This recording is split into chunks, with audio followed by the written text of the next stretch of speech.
After Gia got carried into Mitchell's bedroom and disappeared for months, she finally makes her return, but this time, she's left the city and is on a trip abroad. She's having an amazing time feeling the fresh breeze of foreign air, but she's most glad she can share this moment with her Chad husband Mitchell and her parents who are having a wonderful time fishing. Without her, how fun! But how did Gia get into this situation? It all started with Gia receiving a notification that her dad's 60th birthday is coming up, and when she mentions it to Mitchell, he thinks it's a big deal. But Gia thinks it isn't because her dad said to not worry about it because who celebrates their 60th birthday these days? But when discussing this with her sister, she asks if Gia's an idiot because who would actually believe their dad's words as is. So naturally, Gia says she would never think that, but we know the truth. Suddenly, Gia gets a call from Mitchell's mom asking if she wants to go on a trip abroad. Gia is initially confused, but she explains that she just won it in a golfing competition. Looks like Mitchell isn't the only Chad in the family. Shortly after, they all take a flight abroad and everyone is having the time of their life on the beach. Except Gia. This brings us back to the present where Gia's dad is fishing and is in ecstasy while reeling in a massive fish. Gia's parents are grateful to be so spoiled by Mitchell and ask him to thank his parents for this trip, and he says he will relay the message. All is good until Mitchell looks at Gia and notices she's sitting with her arms crossed and looks disinterested in the trip. So, Mitchell asks why Gia's angry and she immediately asks Mitchell what he's talking about as if he's crazy. Mitchell explains that Gia is sprouting horns and that her expression looks off,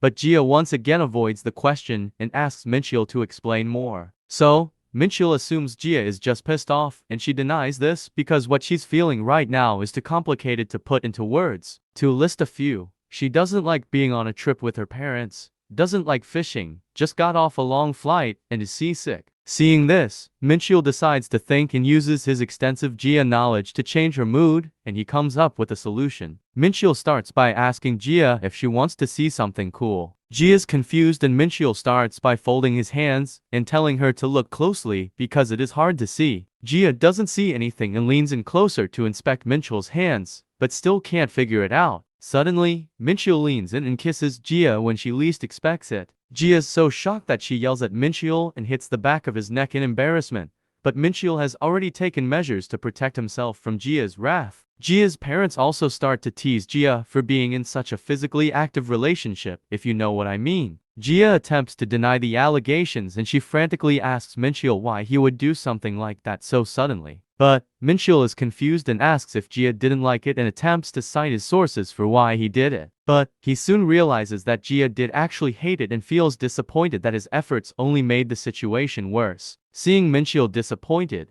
Gia doesn't know what to say and is deep in thought. She knows that Mitchell is a wolf in disguise and phrased his question in a way that made it impossible to dodge. So, instead of answering, Gia places her hands on Mitchell's shoulders and leans in such that they're face to face. Right as their lips are about to touch, the ship captain yells out that there's a big wave incoming and commands everyone to take cover for their safety. But safety is the least of Gia's concerns because the captain ruined the mood and surely a wave can't be that big, right? Gia and Mitchell then turn around only to see a massive wave many times the height of the boat coming their way, and are speechless. Mitchell tries to protect Gia, but the wave's immense strength sends them both into the ocean. Similar to the start of Gia's vacation, the sun is shining and Gia is still enjoying her freedom from the suffocating city life. Maybe a little bit too much freedom though because Gia has been stranded for weeks. Suddenly, Gia hears her name being called out and it's Mitchell coming back from fishing in a very fashionable outfit. He's laughing and happy as if he's living the perfect life. Gia's glad to see Mitchell return. But how did Gia and Mitchell end up in this situation? After the wave sank the ship,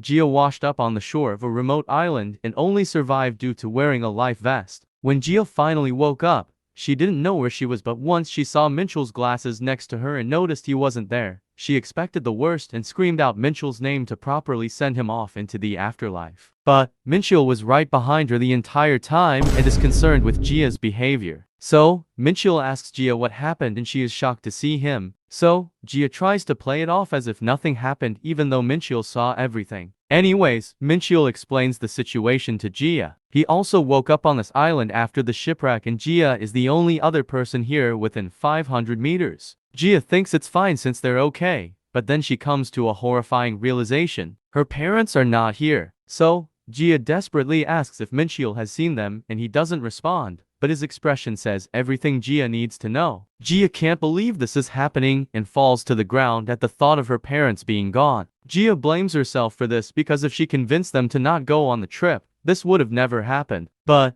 Jia doesn't give up hope and thinks they're okay and desperately says they'll search all around the island together to find them. But Mincheol knows Jia isn't in a good state of mind right now and calls out her full name to snap her out of it. But she's too focused on finding her parents and gets defensive, so Mincheol forces something into Jia's mouth. Jia immediately has an intense reaction to what Mincheol gave her and tries to get the taste out of her mouth because of how disgusting it is. Jia starts pouting and complaining to Mincheol about what he gave her and he says it's saponin. Jia doesn't know what that is, so Mincheol explains that saponin is a bioactive compound present in many plants that is known for its bitter taste and sterilization properties. But Jia wanted to know what she ate, not the chemical in it. Instead of answering, Mincheol grabs Jia's face and sees that she's no longer panicking and is relieved. Jia has returned to her default state and Mincheol tells her to calm down. He says that while Jia is worried about her parents, her fears aren't reality because they landed on the island safely, so everyone else should also be safe. Jia thinks about it and agrees, but she's annoyed Mincheol is treating her like a child and is able to smile in this situation. But she can't deny that it's working and wonders if having someone comfort her without words was always so therapeutic. After inspecting Jia's ear, Mindcall asks what happened to it,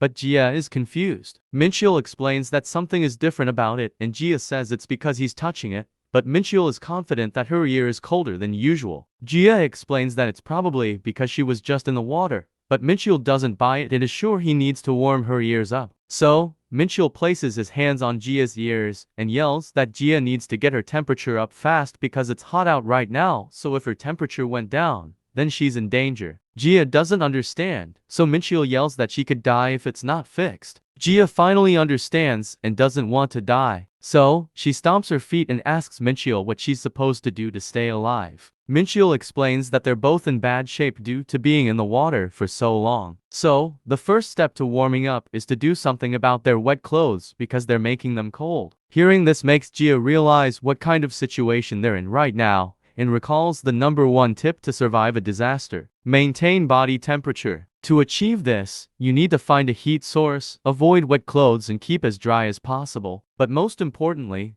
if there are any warm-blooded animals nearby, you must stay close to them to share each other's body temperature to overcome the cold. So, there is only one option left: sharing body heat with Mincheol. Jia is prepared and actually excited for this. But Mincheol has other plans. He has Jia lay down on a rock directly under the sun to absorb the maximum amount of heat. Jia feels like she's being grilled, which means Mincheol's plan is working. Now that Jia's front side is warmed up, he has Jia flip over on her stomach like a fish being grilled, and she feels like she's in a bathhouse to exfoliate. While Jia's laying there relaxing, she's relieved Mincheol is here with her and hard at work grinding a green substance because she would be scared and crying without him by her side. So, Jia thanks Mincheol, but he doesn't know what Jia's thanking him for. Jia explains that she's just thankful for his help, which makes Mincheol think these are Jia's last words before dying and asks if she's feeling sick. This annoys Jia because Mincheol can't even accept a compliment. But Mincheol says that it's too early to feel safe. He then gets up ready to use the freshly ground green substance on Jia and determined to use it at all costs, and she is terrified. Moving on, fire is a heavenly gift for humanity and is as dangerous as it is useful. Getting burned is one of the most painful things a human can experience, so fire is not to be underestimated.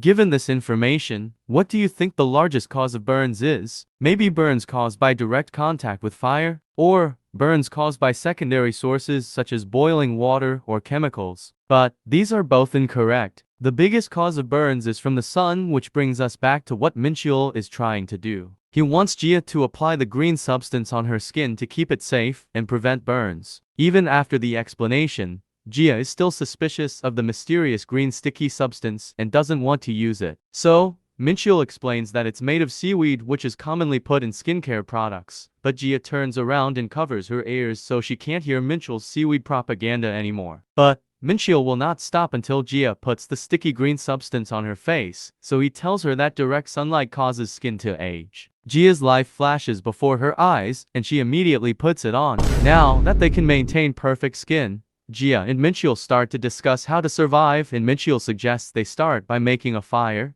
Jia's confused because she thinks water is the natural first step, but Minchiel explains that water can actually be quite deadly. Even if it looks clean, it can still be dangerous from the presence of bacteria, so they need to boil it beforehand to ensure they don't get sick. Normally, getting water would be the first step, but since they still have some energy left, they should make a fire first. But Jia doesn't know how to make a fire and thinks they're going to make one by rubbing sticks together. But Minchiel has other plans using a water bottle that he found washed up on the beach. His plan is to fill the bottle with water and place it under direct sunlight. If done correctly, the sunlight will be concentrated into one spot, which will get very hot. Next, Minchiel needs to hold the bottle steady in one spot while Jia finishes the job with the stick, and she tells Minchiel that he will be in great danger if he burns her hand with the sunlight. So, Minchiel holds the bottle with maximum focus while Jia vigorously spins the stick on top of the wood, and soon, Jia's expression scares the wood into catching fire. This is an average day for a Chad like Minchiel,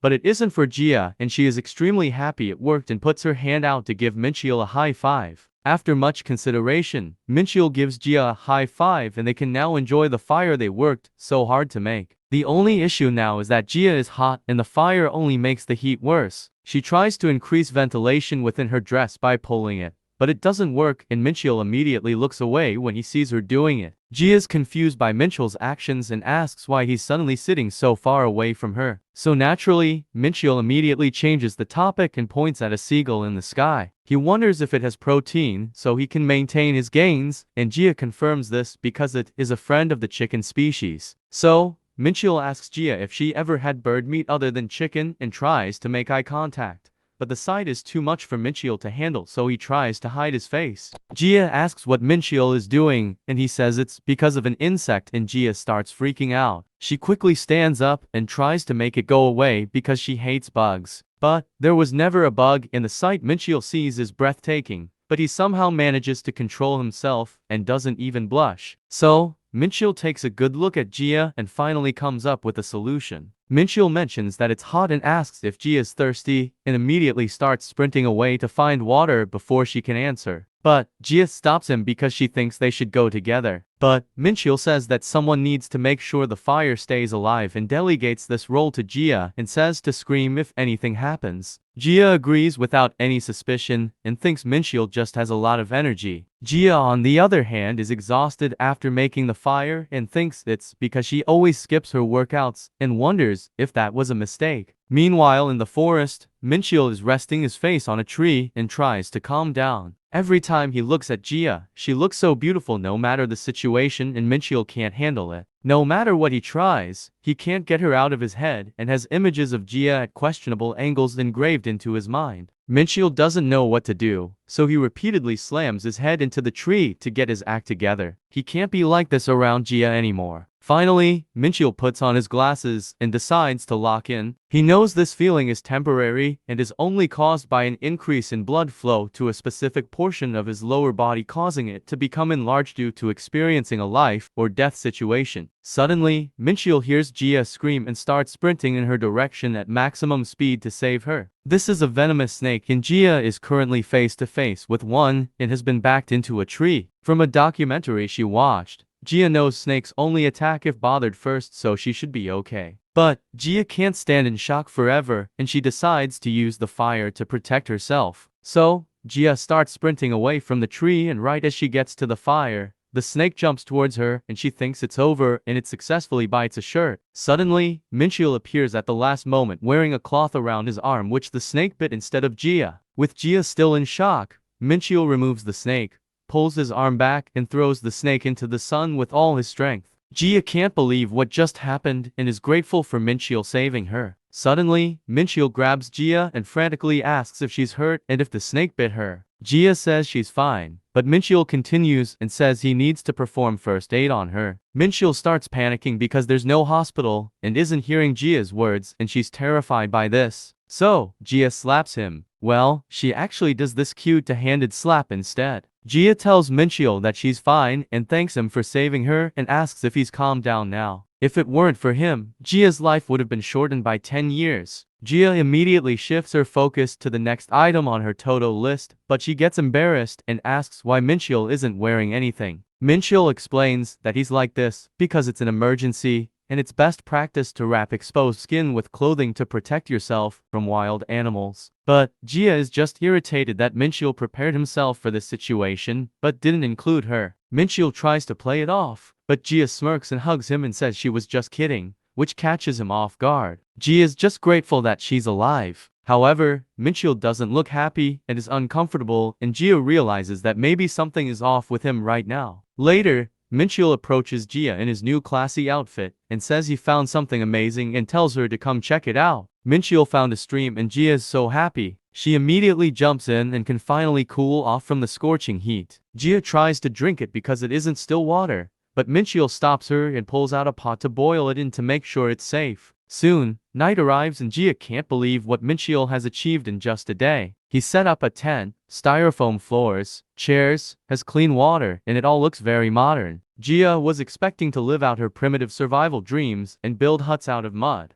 But Minchil interjects and explains survival tip number 2. Use everything you have. Minchil was initially planning to make shelter out of tree branches, but he noticed trash washed up on the beach and found some useful items. For instance, this cup of water he's handing to Gia. It might be trash, but he thoroughly cleaned it and it's as good as new now. But Gia doesn't have to use it if she's uncomfortable. Seeing Minchil's effort and consideration makes Gia happy, and she drinks all of the water in the cup. Gia says they don't have the luxury of being picky and is grateful for having a cup to drink out of. She acknowledges how Minchil must be exhausted from all the work he's done and feels bad for throwing a tantrum earlier. After all, Minchil already comforted her on the boat and saved her from the snake while Gia hasn't done much for him. When Gia got here, she was so scared, but it's been easier because Minchil was always by her side and she's thankful for all his help today. Minchil blushes and acts like it was no big deal, but Gia knows he's just shy. So, Gia rests her head on Minchil's shoulder and says they'll make it home alive. And thus, their first night on the island is over. No, wait. Gia is wide awake and Minchil is over her. Maybe this is just the beginning. Minchil leans in for a kiss and, psych, you thought it was going to happen again. Gia is actually having a flashback of that intense night in their bedroom and reflects on their relationship. They got married and then decided to have their first date. But this begs the question, what now? They jumped over the hurdles of getting married and living together easily. But it feels like they tripped on the rock of dating and fell to the ground. It's not like their relationship got any worse, it's just different. For instance, Gia and Minchil's hands touched at the gym, and he immediately apologizes. Gia wonders if married couples apologize over something silly like this, and Minchil sheepishly says, no, this is the type of awkwardness that has developed when they started dating. In other words, their relationship is in a metaphorical traffic jam, which brings us back to the present. Is Minchil trying to relieve the traffic jam by making a move? They already mostly solved their survival situation, so is Minchil now trying to shoot his shot with his wife? Gia is so excited and thinks they're going to be like animals in the wild and likes this side of Minchil. But Gia doesn't think it's a good idea and considers pushing him away. But Minchil makes the first move by leaning in and whispering in Gia's ear to be quiet. Gia's loving this and Minchil proceeds to grab her waist and she's freaking out because she thinks it's really about to happen. Gia tries to stop him, but Minchil puts his finger over her mouth and says it won't take long. This makes something snap in Gia and it feels like her heart is about to explode as Minchil's pressed up against her. Gia doesn't know if she should stop resisting and just give her body to Minchil. So Gia makes her decision and tells Minchil that she's okay and prepared for everything he's about to do to her. Minchil's glad Gia finally accepts the situation and she is so ready to not be able to walk tomorrow morning. So Minchil begins by saying that on the count of 3,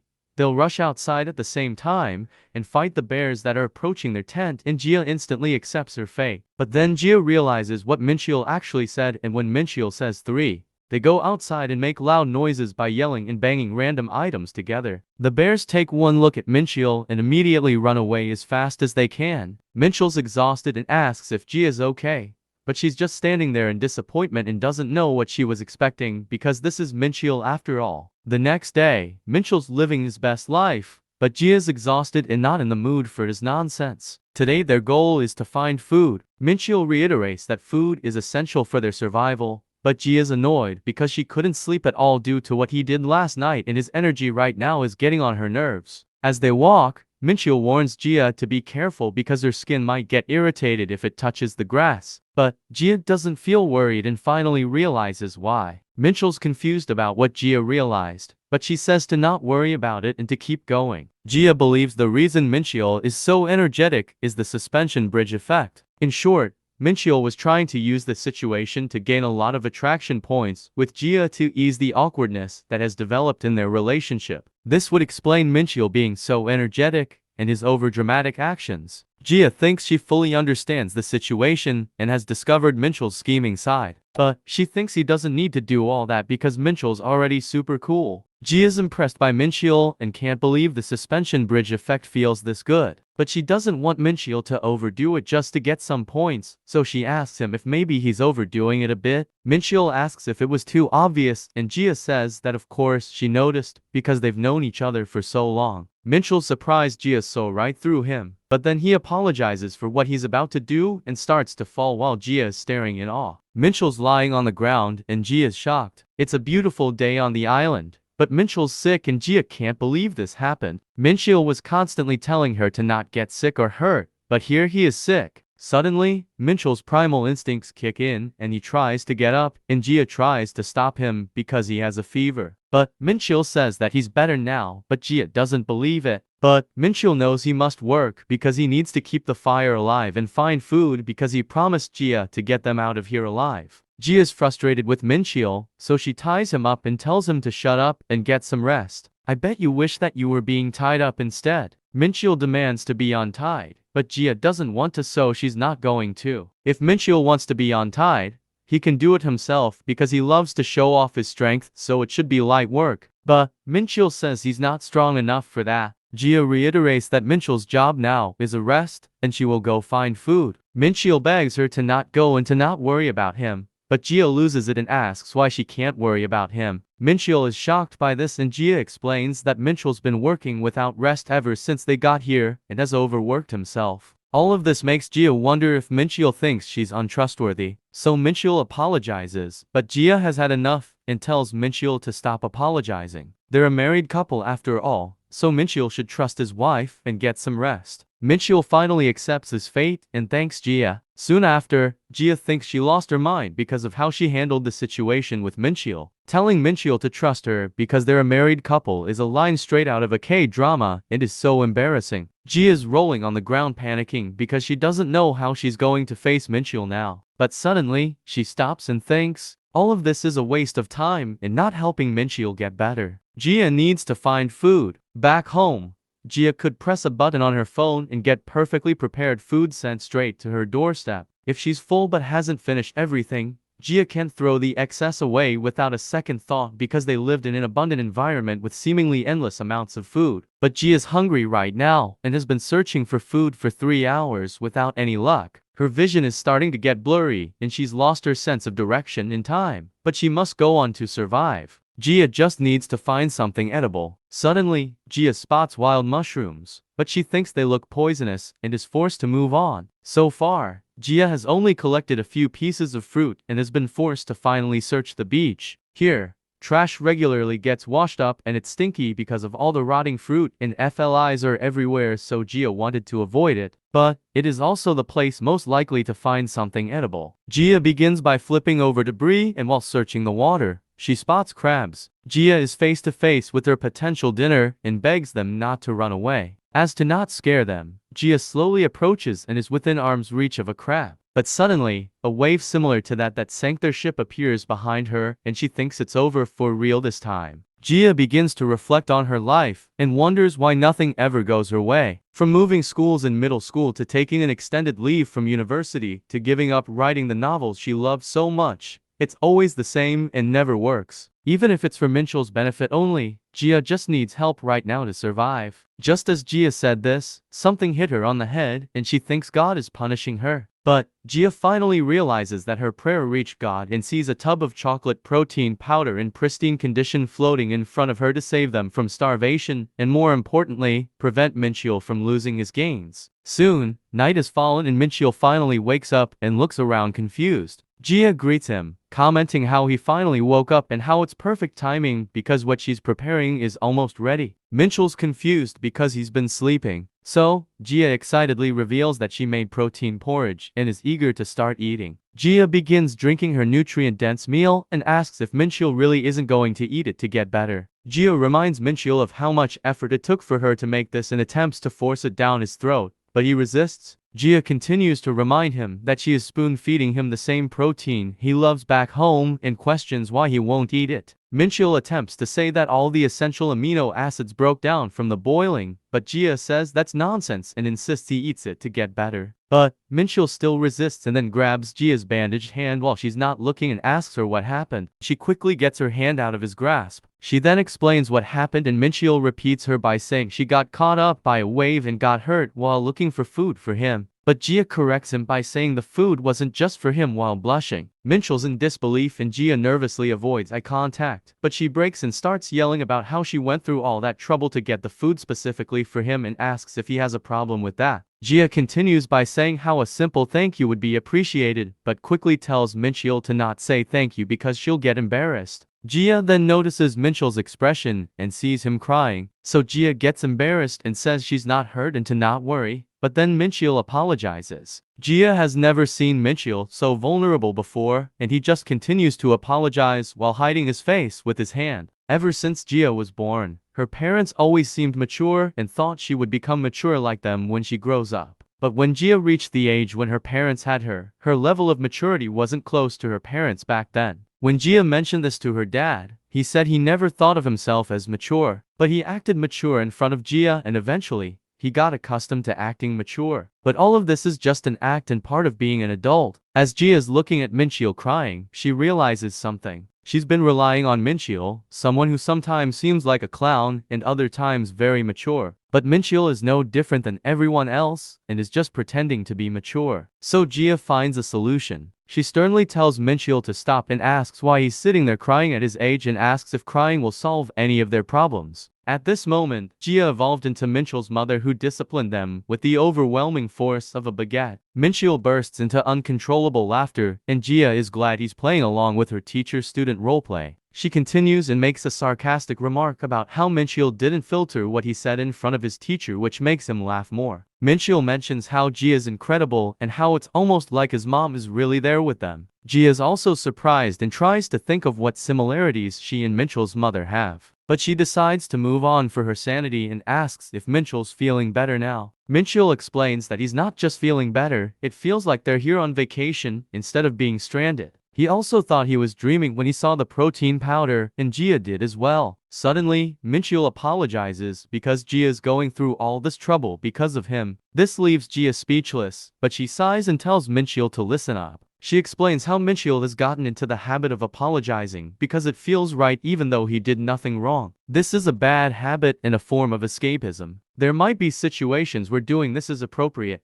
but when he's with Gia, he should never apologize without a proper reason and then brutally flicks Minchiel's forehead to reinforce her point. But Minchiel's still confused because he doesn't know what else to do in a situation like this because Gia got hurt trying to help him. But Gia doesn't know either and tells him to figure it out because he's not a kid. So Minchiel smiles and praises Gia for doing such a good job gathering food and saving him, and she appreciates it. While she's caught off guard, Minchiel says he loves her. This makes Gia blush and Minchiel comes in from behind and hugs her. Minchiel continues to say he likes her while not letting her escape, and she asks if he's doing this because he feels sick. Minchiel confirms that he's sick and currently being taken care of by Gia. But Gia is still confused and attempts to escape Minchiel's embrace. Suddenly, Gia lets out a scream of pleasure from Minchiel making a move, and they begin to engage in spicy activities involving the Leaning Tower of Pisa mentioned in the previous part. It's now morning and Minchiel's already hard at work. Gia is currently in disbelief because Minchiel made DIY dumbbells and doing bicep curls even though he's still recovering. He explains that he's been having the urge to work out, so he made training equipment because he can't afford to lose any muscle mass. Ji is speechless and Mincheol continues his workout. But she's frustrated and asks why Mincheol's working out because they're both suffering from hunger and heat and are tired. But he explains that a healthy mind produces a healthy body, so they should be working out more in this situation. Mincheol then asks if Jia would like to join him while flexing, but Jia declines. Mincheol's now doing pull-ups while Jia is thinking about their situation. A lot of things have happened since they got here, and it's been hectic with some close calls. But Jia feels like everything will work out somehow. So she calls Mincheol and wraps her arms around him. Mincheol's confused, but Jia snuggles up against his chest and tells him to not move. Mincheol asks if this is punishment for last night, but Jia avoids the question and leans in to kiss him. But, right as it's about to happen, Jia's parents appear beside them in disbelief. Jia takes some time to process what just happened and then hides behind Mincheol in embarrassment because her parents saw them doing that. So Jia's parents suggest they take a stroll and come back later so Jia and Mincheol can finish their activities. Jia is still flustered while Mincheol shields her from the crowd, but she shouts for them to take her back with them. In a hotel, Jia is curled up in a ball on a bed and her parents are confused why she's still in shock. Jia isn't shocked because the remote island they thought they were stranded on was a mere 4-hour walk from a tourist attraction. They were only found because a boat passing by reported the smoke from their fire. But she should have realized it sooner because no real deserted island would have so much everyday waste wash up on shore, and she feels stupid for not realizing it sooner. Nonetheless, Jia's mom is still confused why Jia isn't back to normal because she's safe, which is what really matters. So Jia's mom decides to stop wasting time and get ready to make up for the sightseeing they missed. But Jia's frustrated because her mom doesn't seem worried about her at all while she was so worried for her mom's safety earlier. Jia's dad sees how she's fuming from what her mom just did, so he explains how her mom was actually very worried about her. She couldn't sleep and demanded to be allowed to search for Jia. They tried to stop her, but she wouldn't stop trying because she knew Jia was alive. Regardless, Jia's dad insists that she enjoy the rest of her vacation with Mincheol because they're leaving tomorrow. Jia's frustration is now eased and she agrees to stop moping around. Jia is now with Mincheol and doesn't want to go sightseeing because they've already done so much traveling and is sick and tired of it. She just wants to chill in the room and asks Mincheol if he agrees, if you know what I mean. But Mincheol does not and is ready for a full day of sightseeing. Jia reiterates that they were just stranded so they need to relax a bit. And yet,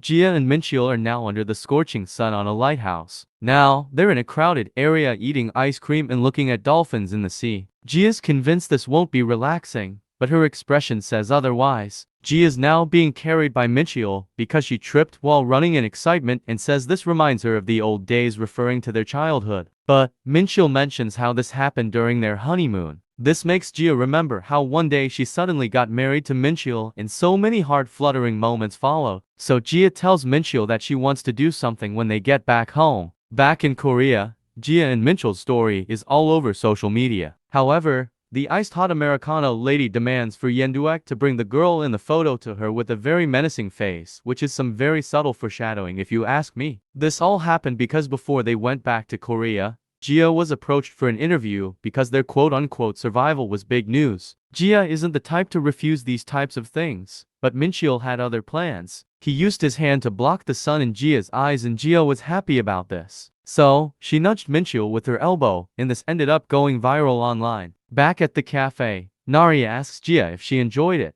but Jia doesn't know what she's talking about. Nari explains that being deserted on an island makes some specific images come to mind, struggling to survive with countless conflicts. But these eventually bring them together, resulting in all-night spicy activities. Jia initially doesn't understand, but then she realizes and is disgusted. But she also gets embarrassed and asks what Nara is talking about. Nari explains that this is only natural for a married couple left alone on a deserted island. Why else would people in rural areas have a lot of children? Interested in these intimate interactions, Nari asks for Jia's stories, but she sighs and explains that being in a shipwreck is no joke because they were hungry and hot. Nari begs to hear more, but Jia can't think of anything. Suddenly, images of Mincheol on top of her and various other spicy activities enter her mind, which makes her face glow red in embarrassment. Nari notices this and comments how Jia must have really enjoyed herself. She's also jealous because she's been working twice as hard covering for the manager who was having a lovey-dovey vacation with her husband. But Jia denies that it was lovey-dovey. Suddenly, Yenju walks in and asks Jia if it was really that good, and they are shocked Yenju's here. She immediately asks Nari for the inventory list she was asked to do, and Nari says she only has one item left to count. Yenju then asks if Jia has time to talk later, and she says yes. At an apartment building, Jia's nervously standing in the elevator making sure to be perfectly on time. Jia thinks she's being called here because she has 10 plus missed calls from Yenju. But there was nothing Jia could do because she was busy surviving. She remembers that Yenju was super strict in college, so she's worried about what's about to happen. The elevator opens and Jia notices Yenju's door open with boxes outside. So she nonchalantly enters and apologizes for the missed calls, only to see Yenju wearing clown glasses and setting up decorations, and Jia realizes she made a fatal mistake. Yenju takes off her party outfit and sighs because Jia came an hour early even though she was told to not come early. Jia apologizes but is relieved because she thought Yenju was mad, but she is mad. She spent all morning setting up the decorations and Jia is touched by this. But Yenju says that she's not petty even though Jia ruined the surprise. But Jia says to forget it and tells Yenju to open wide while moving a skewered hot dog to her mouth. Yenju chews it and then looks at Jia and hugs her out of nowhere. She cries onto Jia's shoulder and says she was so worried because she disappeared without saying a word and asks if she's hurt. Jia says she's fine and tells her to calm down. So, Yenju immediately stops hugging and Jia's mad about how fast she pulled away. Then Yenju mentions how she saw Jia's interview and thought it was funny, which makes Jia blush. Yenju asks if she's been contacted by anyone, but Jia is confused while munching. She explains that people get famous from situations like this and eventually become influencers. Jia tells her to get real because she's only trending on YouTube, so it's not a big deal, and Yeonja's skeptical. After all, Jia cleaned up her social media from her author days, so only a handful of people can contact her. After hearing this, Yenju looks at an email she received from Yomi Entertainment about Jia, smiles and then deletes it. The same day at Mitchell's work, he reads an email from Yomi Entertainment asking about Jia and doesn't know what to make of it. So he takes a coffee break while reading news about them being stranded. Suddenly, Mincheol is confronted by various women in his office who ask if he knows if he's famous. They think Mincheol is so cool for blocking the sun for his wife, and he nervously says thank you. But one of the women makes a move and asks if Mincheol would block the sun for her just once. Jia can't believe this happened to him, and Mincheol is having a headache just thinking about it. He isn't close with the co-worker, and yet she had the audacity to say something like that. So Jia nervously asks if he did it for her, and Mincheol says he didn't because he felt something was off. Jia is so happy to hear this, but her expression changes when he says it wasn't just the one girl. Everyone in the office wanted Mincheol to block the sun for them. So Jia thinks and asks why Mincheol doesn't go ahead and block the sun for them. Unfortunately, Mincheol falls for the bait and asks if he can because he thought it would make Jia jealous. But Jia confirms and confidently says that she's not that petty. But Jia is actually that petty and can't go to sleep. But this doesn't seem to bother Mincheol as he's fast asleep, and Jia's annoyed by this. So, she decides he deserves to be punished and wraps his arm under her head such that his arm will be extra stiff tomorrow. After all, this is what Mincheol deserves. Jia suddenly gets distracted by Mincheol's ring and is sweating,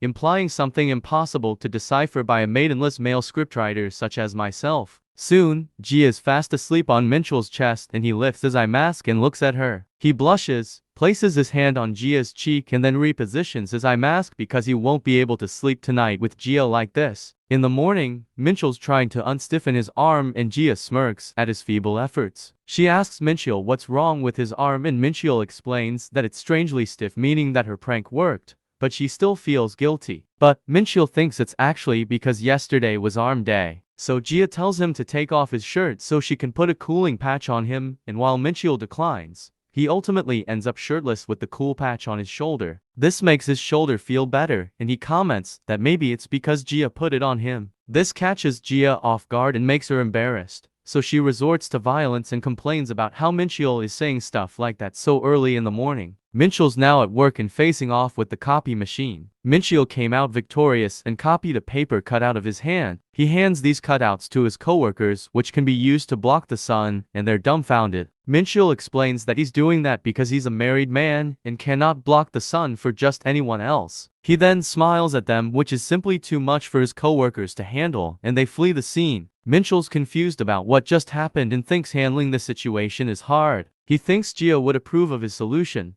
but he doesn't know what she would say about the email he received yesterday because he forgot to tell her about it. The scene shifts to the cafe and Yenduek nonchalantly greets Jia, but Jia calmly explains that they aren't open yet and asks him to leave without saying his name. Yenduek comments how she couldn't even say his name and wonders what he should order since he's here. But Jia says they're not open, so naturally, Yenduek ignores this and orders a hot iced Americano. Jia is fuming right now, but holds her composure and asks if this is a trending drink, and Yenduek explains that it's the cafe's signature drink. Jia somehow remains calm and tells the customer to wait while she makes their order. Jia begins to make the order, but Nari is sweating after seeing what Jia is actually doing. She poured a red liquid into the drink and presented the hot iced Americano version to Yenduek. Yenduek suspicious because the drink doesn't look hot, but Jia urges him to try it before judging. Yenduek then makes a motion that looks like he's smoking and Nari tells him smoking is not allowed in the cafe. But he's using an inhaler and asks if the cafe bans medical devices. Nari profusely apologizes and Jia tells him to stop messing with Nari and say what he wants from her. But Yenduek claims he's not here for business and then says he's really here for the video of Jia that went viral. So Jia comments how he's actually here for business and demands to know what he wants. But he wants nothing and suggests that Jia claim the benefits of this situation while she can. Jia's confused, but Yenduek explains that the interview has gained a lot of traction, so surely Jia has made some money from it. But she hasn't and regrets doing the interview because it's only made her life more tiring. So Yenduek does some quick calculations for how much money Jia could have made and shows her the astronomically large number. Jia can't believe this is real. But Yenduek reveals that this information is restricted because the interview is associated with his company. If only she were affiliated with his company, she could get a cut of the profits. Jia thinks Yenduek is only here to rub the number in her face,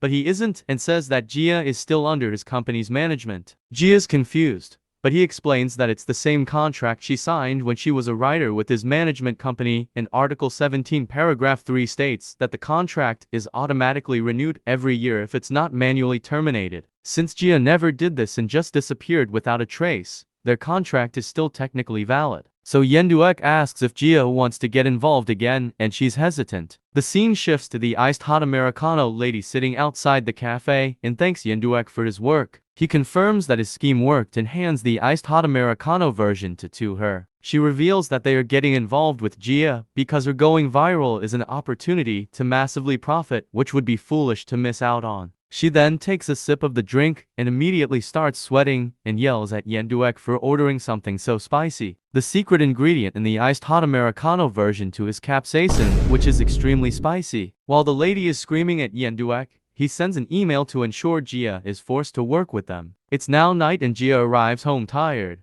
but Minchul's already home and tells Jia they need to talk with a concerned expression. Jia and Minchul are seated across from each other, and Minchul has a blank expression. Typically, it's hard to tell what he's thinking unless he's exercising, but Jia knows something's different today. Minchul is pissed off, so Jia asks if something is bothering him, and he brings up a clause of their relationship contract, which says that communication is a priority. If this is an issue, Minchul has come up with a solution. A lie detector used in games. They used it once a long time ago, but Jia is apprehensive. She doubts if this is really necessary and asks if Minchul doesn't trust her. But Minchul says he has this because he doesn't trust himself, and if Jia doesn't want to, he can be the only one wearing it. Jia doesn't know how to respond because Minchul left her no room to object. So naturally, Jia gets up and asks Minchul if he thinks she's scared of a lowly lie detector and declares that the second truth game will begin. Since this was Minchul's idea, he's going first.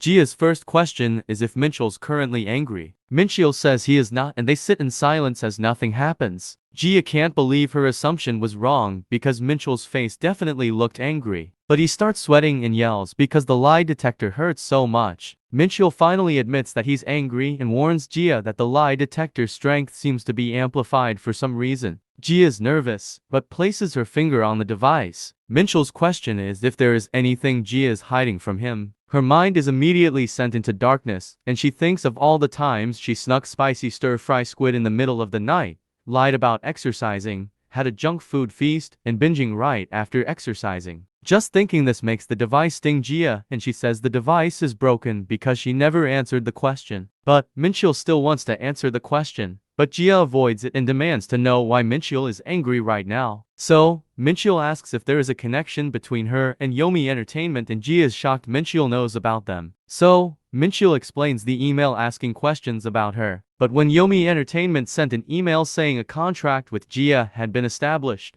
Mincheol felt left out because the decision also concerns him. Jia is confused because she never received an email from them and assumes this is why Yenduek showed up at the cafe. She had a bad feeling about it but can't figure out why he contacted Mincheol without her knowing. Jia can't figure it out, so she decides to explain everything to Mincheol about her time as a writer. When Jia was in college, she would lay on the bed and read books while Yenju was writing. One day, the phone rings and Yenju assumes it's for her, but it's not, and it's for Jia. A publishing company was calling, and Jia is surprised they're interested in her and not Yenju. Jia meets with the publisher, who is Yenduek, and he calls her a writing genius and refers to her as Fire Chicken Author because he doesn't know her name. But Jia says to call her by her name and that she's not a genius and that he's being too nice. But Yenduek says it's the truth and then explains his honest opinion. The novel is terrible. No grammar rules are followed, and it's something you'd find on an internet forum. Jia is on the verge of tears, but Yenduek says none of that matters because it's fun to read. Furthermore, it's her first novel, and it somehow managed to win first place in a competition. Jia admits that she was a bit lucky, but Yenduek says that's also a skill. He asks who Jia's favorite author is, and she says she reads whatever because she's not picky. Suddenly, Jia comes up with a genius idea and shows him something on her phone. After reading, Jia asks if it's not good because this person's writing stands out to her the most. Yenduek smiles and says it's pretty good. The writing style is elegant and professional, and he asks Jia to introduce him to whoever wrote this. The scene shifts to Jia returning to Jenju's room with items Yenduek bought for her. Yenju asks how the meeting went, and she explains how he kept calling her a genius. But most importantly, she showed him Yenju's writing and she's concerned why. Jia explains it's because she's her favorite author, and Yenju is strangely mad. But she sheepishly asks what the publisher thought of her novel. Jia explains that he said it was well written, but she doesn't know if he's trustworthy because he wanted to make a bet with Jia. The bet is that if 100,000 or more copies of her novel are sold within half a year,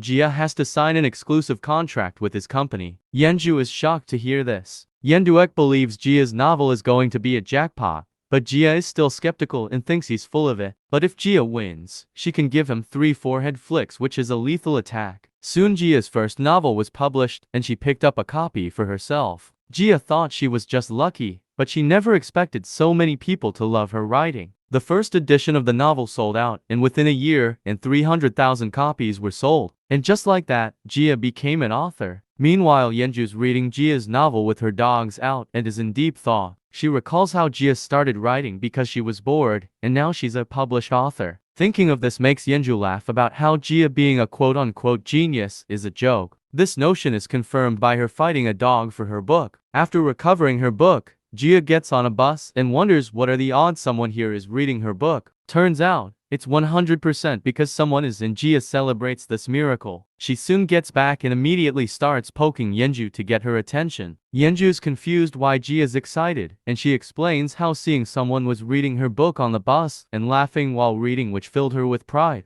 Jia then asks what Yenju thinks of her book and if it was any good. Yenju doesn't know what to say, but ultimately decides to lie and says it was really good and interesting. This makes Jia excited, and she hugs Yenju. Jia's relieved because she thought her novel was a total mess, but she asks Yenju again if she's just saying that to make her feel good. Yenju knows that it's a mess, but she grabs Jia's hair and repeats that her novel is actually really good. After recovering her hair, Jia asks how Yenju's meeting with the publisher went. While Yenju's expression implies it didn't go well, she says he liked her writing and even got his business card. Jia is happy for Yenju's success, meaning it's time to celebrate all night with chicken feet and beer. Soon Jia is passed out on the floor, and Yeonjus left to clean up and decided to raw dog it by crushing garbage with her bare foot. She remembers her interaction with Yenduek, who asked her the difference between good and interesting, implying her writing is not good enough. Just thinking of this is enough for her to break the bag in frustration. After this day, Jia's golden age began. She brought Yenju with her on a trip and took a picture next to the Leaning Tower of Pisa. She dropped out of college and had time to do whatever she wanted. She also had more money than she knew what to do with and officially became a god-tier bum. If Jia was craving pizza, she'd fly to Italy. If she wanted to see a musical, it was on Broadway. She even sent her parents on a cruise. But Jia and Yenju eventually meet Yenduek again, and he asks Jia when her next work is coming out. Jia explains that she's working on it, but she's constantly gets distracted by new ideas. Suddenly, Jia gets a call and excuses herself, leaving Yenju and Yenduek alone. He mentions how this whole situation is cruel because the work Yenju poured thousands of hours into is overshadowed by carefree scribbles. Yenju claims she doesn't know what he's talking about, but her expression says otherwise. Yenduek doesn't want to see this anymore and knows that if Yenju is in the industry long enough, her real talent will eventually come out on top. So he tells Yenju to not compare herself to Jia's immediate success. Sometime later, Jia's hard at work on her next work. The words endlessly poured onto the page to the point where even eating became a distraction and she'd only realize when she's out of breath. But the bigger issue is that Yenju stopped writing completely and opts to lay in bed. The scene shifts to Jia in a meeting with Yenduek, and he claims her next book will sell at least 1 million copies. Jia thinks he's just flattering her, but he's telling the truth. Jia's next book smells like pure profit to Yenduek, and he suggests she turn her novel into a series for each season of the year. Jia's confused, but Yenduek explains that the company is investing everything into her book and is debating whether they want to turn it into a movie. Jia can't believe that's happening, but Yenduek's expression changes and asks if Jia has any concerns, because she looks like she has something on her mind. So Jia explains the current situation with Yenju not writing anymore and wants Yenduek to help her start again. Jia explains that Yenju's biggest wish is to hear that her writing's fun by Yenduek, and Jia believes it is. But Yenduek's unimpressed and asks Jia if she thinks Yenju's writing could truly shine if she just made a few minor edits. Jia confirms this and explains that Yenju's writing can be tedious at times, so a little tweaking could fix it. But Yenduek laughs and says that it's easy for Jia to say because she's a genius. He simply can't see a way to turn Yenju's writing into something engaging, and neither does she. If he knew how to, he would have done it already, so he tells Jia to stop throwing those harsh words around mere mortals like them. This is the first time Jia got a scolding as a novelist, but Yenju is the most talented writer Jia knows. Whenever Jia is stuck, she thinks of what Yenju would write, and she became a successful writer using this process. Jia can't believe Yenju hasn't become a writer yet, and she thinks she knows how to fix it because she has a clear perspective. Jia remembers that Yenju's birthday is next month and wants her to smile again. So Jia gets up and decides to go all out for her birthday. On Yenju's birthday, she's enraged because Jia presented her with a slightly refined version of her novel. All she did was trim the unnecessary parts. But Yenju is pissed off by Jia's audacity and brutally slaps her in the face. Thanks for watching. Please like and subscribe. This recap covered chapters 81 through 95. Continue reading starting at chapter 96. See you next time.